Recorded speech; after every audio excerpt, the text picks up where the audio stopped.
자, 오늘은 다니엘서 11번째 강의 시간입니다. 다니엘서 7장 13절에서 18절, 23절에서 28절의 말씀으로 인자의 나라 백성으로 살아가기라는 제목으로 함께 은혜 나누고자 합니다. 자, 요즘 도쿄 올림픽이 계속되고 있죠. 아주 화제입니다. 지난주에 양궁, 펜싱, 그리고 어제 여자 배구가 일본을 상대로 아주 극적인 역전승을 거뒀었죠. 화제에 올랐습니다. 자, 그런데 우리가 이 올림픽이라는 경기가 다른 스포츠 대회와 다른 점이 하나 있습니다. 그것은 국가 간 대항이라는 점이죠. 선수의 성적이 개인이 아닌 국가의 메달로 환산된다는 점이죠. 그래서 어느 대회보다도 국가의 정체성이 두드러져 보이게 됩니다. 자, 국가라는 관점에서 보면 몇 가지 특징이 이번 올림픽에서도 보이게 되는데요. 평소 우리가 일상을 살아가면서는 나라의 중요성을 잘 모릅니다. 그러다가도 우리라는 존재의 정체성을 확인하는데 이 나라가 아주 중요하다는 걸 이 국가적 개념에서 보면 이 올림픽에서 우리가 확인할 수 있죠. 특히나 같은 나라 자국 국민들끼리 있을 때는 몰라요. 하지만 다른 나라 사람들과 만나는 자리가 있게 되어지면 그 나라가 가지고 있는 국력, 그것이 아주 큰 영향을 미치는 것을 확인할 수 있습니다. 그렇기 때문에 나라가 힘이 있느냐는 중요합니다. 그런데 놓치면 안 되는 한 가지가 더 있습니다. 그것은 한 나라가 지향하는 가치관, 이상이, 그 비전이 건강한가라는 것도 중요하다라는 것이죠. 이번 대회 입장할 때요, 올림픽기를 들고 자국의 국기를 들지 않고 올림픽기를 들고서 입장했던 팀이 두 팀이 있었습니다. IOC에 총 206개국이 있는데 이 중에 205개국이 참여한 이번 대회. 북한만 코로나19에 대한 위험 때문에 불참을 했죠. 205개 팀이 출전했는데 그 중에 두 팀이 국기가 아닌 올림픽기를 들고 나왔어요. 한 팀은 러시아고요. 한 팀은 난민 대표팀입니다. 자, 러시아는 ROC, 러시아 올림픽 커미티라는 그 약자를 가지고 나왔는데요. 이유는 이 러시아 선수들이 어, 이 국제 스포츠 경기 연맹에서 금지하고 있는 약물들을 복용하고 이 도핑 테스트에서 걸린 거죠. 이게 다수가 있었고 이를 국가적인 차원에서도 은폐하고 심지어는 가짜 결과 보고서를 제출하다가 적발됐습니다. 도쿄올림픽 그리고 내년 카타르 월드컵까지 출전이 러시아 국가 이름으로 금지됐습니다. 이번 올림픽에서도 출전을 하지만 러시아 소속인 선수들이라고 표기가 되는 거죠. 국가의 이름을 사용하지 못하는 불명예를 안고서 경기를 치러야 됐습니다. 또 다른 한 팀은 난민 대표팀이에요.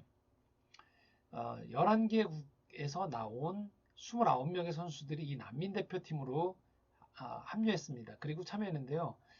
그 자국이 인종차별 또는 정치적인 탄압 또는 여성이라는 이유로 차별한다든지 이런 여러 가지 국가가 하는 일에 동의가 되어지지 않아서 다른 나라에 망명을 신청했던 선수들이 이 난민 대표팀에 합류해서 올림픽을 나선 겁니다. 이 두 팀은 그래서 금메달을 따더라도 자국의 국가가 연주되는 것이 아니고 올림픽 찬가가 연주되어집니다. 이 두 팀을 보면서 우리가 알 수 있는 거죠. 나라가 나라답지 못할 때 국민들은 수치와 불명예 속에서 다른 선택을 하거나 고통을 경험하게 됩니다. 오늘 우리가 접하는 이 본문인 이 다니엘서 7장이 바로 이 나라의 문제에 집중적으로 초점을 맞추고 있습니다. 특별히 이 나라는 눈에 보이는 차원이 아니고 영적 차원의 나라입니다. 지난주 6장까지의 사건 중심의 이야기와 달리 7장부터는 다니엘이 본 환상에 초점을 맞춥니다. 특별히 묵시 문학이라고 하는데요. 감추어졌던 그 이야기가 드러나는 것을 의미합니다. 오늘은 이 나라에 대한 묵시가 펼쳐집니다. 우리가 알다시피 다니엘은 이 국가 예루살렘, 이스라엘이 망하면서 바벨론의 포로로 끌려왔죠.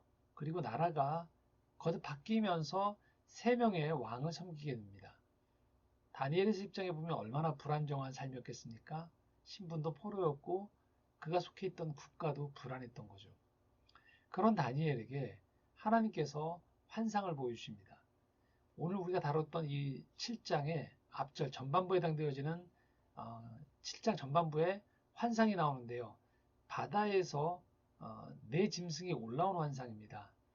첫째 짐승은 독수리 날개가 있는 사자고요. 두 번째 짐승은 많은 고기를 먹는 곰. 세 번째 짐승은 머리 넷이 있는 표범. 그리고 마지막 10뿔이 있는 쇠로 된 이를 가진 아주 강력한 짐승의 환상이 나옵니다.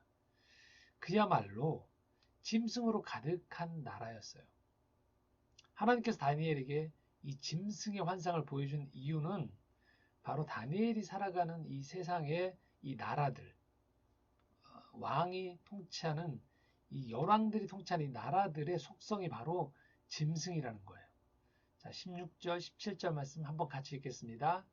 내가 그 곁에 모셔 선자들 중 하나에게 나아가서 이 모든 일의 진상을 물으매 그가 내게 말하여 그 일의 해석을 알려주며 이르되 그 내 큰 짐승은 세상에 일어날 내 왕이라. 아멘.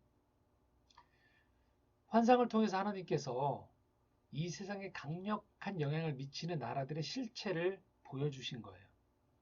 바로 그 나라들은 짐승의 나라라는 거예요.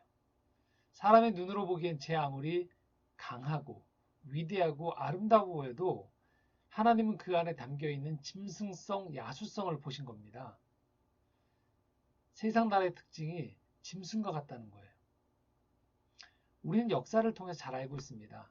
한 국가가 세워지고 유지되어지고 망하는 그 과정의 핵심에는요, 전쟁이 자리 잡고 있어요. 힘이 있으면 다른 나라를 점령하고요. 힘이 없으면 잡아먹히죠. 짐승의 세계입니다. 자, 이것이 나라 간의 관계에서뿐만이 아니고요. 우리가 살아가는 세상 속에서도 여러 조직 속에서 이런 일이 동일하게 반복됩니다. 현대 사회에서도 마찬가지라는 얘기예요. 기업 간의 경쟁을 보십시오. 무자비한 전쟁입니다. 정치는 또 어떻습니까? 내가 지지하는 정당이 아닌 상대당에 대해서, 상대 정치인에 대해서 비정하게 그지없는 모습을 볼 수 있습니다. 우리가 접하는 문화 또한 질서와 품위와는 거리가 먼 본능에 의해서만 본능의 극단적인 추구를 하는 이 하위 문화들이 있어요. 타락한 거죠. 자유가 아닌 방종을 느끼기에 충분할 만한 이 저급한 문화들이 난립하고 있어요. 도시에 제 아무리 화려한 건물과 조명과 빌딩이 있어도 조금만 뒷골목으로 들어가 보면 거기에 온갖 중독, 사치, 퇴폐적인 문화가 화려한 도시의 이면이다라는 것을 우리가 알 수 있습니다. 그리고 우리 또한 살면서 이 관계 안에서도 이런 잔인한 무정함을 느낄 때가 많다는 거예요. 우리도 모르게 우리는 이 야수 같은 세상, 짐승 같은 세상 때문에 상처를 받고 찢기고 아파합니다. 그리고 이 상처를 하나님 탓으로 돌릴 수가 있어요. 하나님의 존재를 의심할 수 있다는 거죠. 그런데 오늘 본문에서는요, 다니엘에게 이 환상을 통해서 하나님은 말씀하시는 거예요. 짐승의 나라는 내 나라가 아니라는 거예요. 약육강식의 이 세계는 바로 내가 말하는 세계가 아니라는 거예요. 그러시면서 다니엘에게 하나님이 세우시는 나라의 환상을 보여주십니다. 13절과 14절 말씀 함께 읽겠습니다. 내가 또 환상 중에 보니 인자 같은 이가 하늘 구름을 타고 와서 옛적부터 항상 계신 이에게 나아가 그 앞으로 인도되매 그에게 권세와 영광과 나라를 주고 모든 백성과 나라들과 다른 언어를 말하는 모든 자들이 그를 섬기게 하였으니 그의 권세는 소멸되지 아니하는 영원한 권세요 그의 나라는 멸망하지 아니할 것이니라. 아멘. 사람의 모양을 한 사람이 자가 구름을 타고 와서 옛적부터 항상 계신 하나님이겠죠. 그 앞으로 인도된다는 거예요. 하나님은 그에게 권세와 영광과 나라를 주시는데 그 권세가 영원하고 나라는 멸망하지 않는다라는 거예요. 자, 짐승이 판을 치는 세상에 사람의 모습을 한, 사람의 아들의 모습을 한 자가 등장한다는 거예요. 자, 이것은 짐승의 세상 말고 다른 세상이 있다는 걸 의미합니다. 특히나 인자 같으니 사람의 모양임을 굳이 강조합니다. 그냥 천사를 의미하지 않습니다. 우리가 가지고 있는 인간성과 중요한 연관성이 있음을 암시하는 거예요. 우리가 살아가면서 하나님께서 우리에게 부여주신 이 인간성을 종종 하찮게 여깁니다. 사람으로 태어난 걸 별것 아닌 것처럼 여기기도 합니다. 그러나 사람은 곧 하나님의 형상이에요. 하나님 나라에서는 짐승성과 대비되는 인간성이 중요합니다. 그런데 우리가 살아가는 세상은 이 인간성을 우습게 여깁니다. 그저 힘이 최고다, 편한 게 최고다, 많이 가진 게 최고다, 높은 게 최고다라고 이야기합니다. 자, 이것은 짐승의 세계에서 존재하는 거예요. 사람과 짐승의 결정적인 차이가 뭡니까? 하나님이 부여하신 고유한 사람의 특성이 있다는 거예요. 자, 사람은요, 기도할 줄 알아요. 인내할 줄 알아요. 희생할 줄 압니다. 그리고 예술을 창조해낼 줄 압니다. 그림을 그리고 음악을 듣고 글을 짓고 읽습니다. 자, 짐승의 세상은 이런 걸 우습게 여깁니다. 하찮게 여깁니다. 이렇게 말하는 거죠. 예술한다고 돈이 돼? 자, 교육도 마찬가지죠. 참 사람을 만들어내는 게 아니고요. 더 많은 돈을 벌어서 힘을 가져 군리 많은 자로 만들려고 교육이 오용되어집니다. 우리가 사는 세상은 그래서 하나님이 만들어 오신 인격적인 관계 안에서의 사람의 세상이 아닌 짐승의 세상으로 자꾸만 변질되어져 가고 사람들은 그 속에서 두려워하고 힘들어하는 것이죠. 자, 그럼 이 짐승의 나라가 쉽게 상대할 수 있는가? 그렇지 않다고 얘기합니다. 특별히 이 환상 중에 넷째 짐승의 위력은 대단했습니다. 23절부터 25절까지 함께 읽겠습니다. 모신자가 이처럼 이르되 넷째 짐승은 곧 땅의 넷째 나라인데 이는 다른 나라들과는 달라서 온 천하를 삼키고 밟아 부서뜨릴 것이며 그 열불은 그 나라에서 일어날 열왕이요 그 후에 또 하나가 일어나리니 그는 먼저 있던 자들과 다르고 또 새 왕을 복종시킬 것이며 그가 장차 지극히 높으신 이를 말로 대적하며 또 지극히 높으신 이의 성도를 괴롭게 할 것이며 그가 또 때와 법을 고치고자 할 것이며 성도들은 그의 손에 붙임받으여 한 때와 두 때와 반 때를 지내리라. 자, 넷째 짐승이 나오는데요. 이 세 짐승보다 앞에 세 짐승보다 힘이 월등히 세고요. 무엇보다도 이 강력한 짐승은요. 25절에 보면 성도를 괴롭게 할 거예요.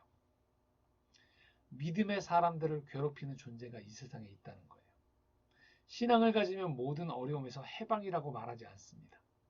성경은 원인에 대해서 이야기하지 않고 현상에 대해서 이야기합니다. 우리는 고통을 당할 것이다. 지금 우리가 사는 이 세상은 짐승들이 득세하고 있다. 다니엘의 때에도 그랬고 지금의 우리 때에도 그렇다라는 거예요. 그렇기 때문에 우리는 이 짐승의 세상 속에서 고통을 당하며 살아간다는 거죠. 하지만 이것이 끝이 아니라는 거예요. 26절, 27절 함께 읽겠습니다. 그러나 심판이 시작되면 그는 권세를 빼앗기고 완전히 멸망할 것이요. 나라와 권세와 온 천하 나라들의 위세가 지극히 높으신 이의 거룩한 백성에게 붙임받으리니 그의 나라는 영원한 나라이라. 모든 권세 있는 자들이 다 그를 섬기며 복종하리라. 심판이 있다는 거예요. 하나님의 심판은 반드시 있고 철저하다는 거죠. 그때 임하는 심판은 반드시 짐승의 나라를 멸하신다는 겁니다. 묵시의 특징은요. 고난의 시기를 거치는 사람들에게 하나님의 비전을 보여줌을 통해 위로와 용기를 갖게 해주는 겁니다. 사람, 피조물의 입장에서의 해결이 아니고 하나님, 창조주, 주권자의 입장에서의 해결을 말씀하시는 거예요. 사람은 왜와 언제를 찾습니다. 하지만 하나님은 누가, 어떻게가 중요합니다. 왜 그럴까요? 어느 나라에 속해 있는가가 중요하기 때문에 그렇습니다. 자, 속해 있는 나라가 흔들리고 망하면요. 지금 편하고 괜찮아 보여도 아무 소용이 없다는 거예요. 반대로 말하면 지금 암울해 보여도 지금 어떤 어려움이 닥쳐도 내가 속해 있는 나라가 굳건하고 확실하다면 우리는 괜찮다는 거예요. 기뻐해도 된다는 겁니다. 하나님은 말씀하십니다. 비록 지금 내 눈에 보이기에 짐승의 나라가 득세하고 있어도 결국엔 하나님께서 이 짐승의 나라를 끝장내실 거라는 거예요. 그러므로 인자의 나라에 속한 너희여 평안할지어다 라고 하는 것입니다. 다니엘이 본 환상을 통해서 우리는 이 두 가지를 품고 살아가야 된다는 것을 알게 됩니다. 첫 번째, 짐승의 나라에 대한 실체에 속지 말라는 거예요. 그 실체를 보면 그것이 영원한 나라가 아님을 알라는 거예요. 두 번째는요, 하나님의 나라가 있음을 잘 찾아보라는 거예요. 하나님의 일이 지금도 이루어지고 있고 하나님의 사람들은 이 인자의 나라의 백성으로서 살아가며 짐승의 나라에 족속되어지지 않는 하나님의 나라를 창조해내고 아름다움을 회복하고 진리를 추구하고 있다는 거예요. 그러므로 교회가 아무리 비난받고 있어도요, 진짜 교회는 있습니다. 진짜 복음이 있는 거예요. 오늘 우리가 이 땅을 살아가면서 그래서 놓치면 안 되는 것이 바로 하나님 나라입니다. 자, 그렇다면 이 환상을 보게 된 다니엘의 삶이 쉬웠을까요? 그렇지 않습니다. 녹록하지 않았습니다.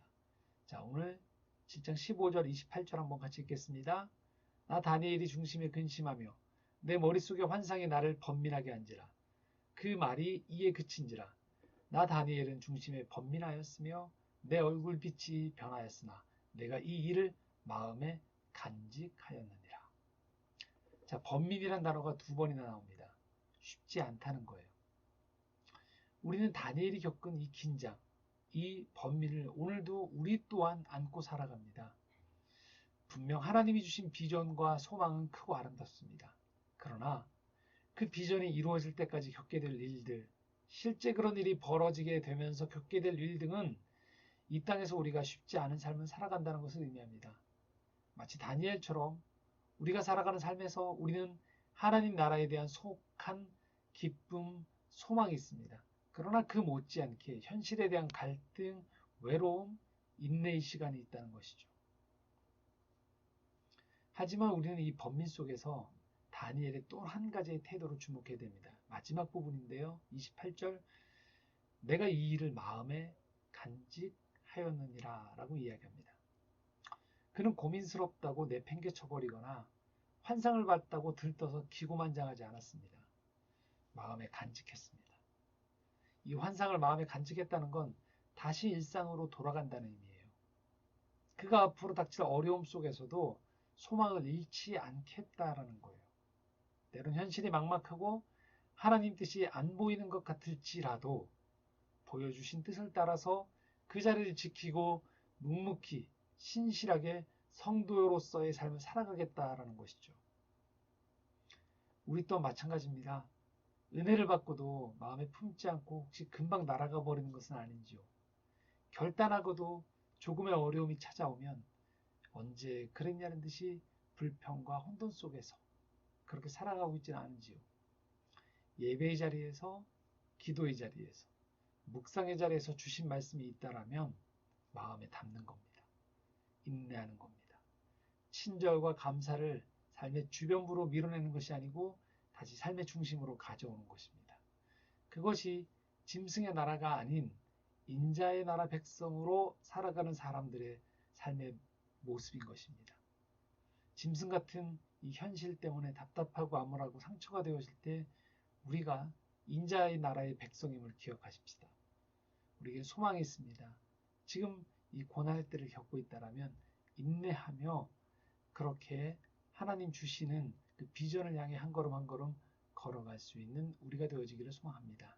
함께 기도드리겠습니다.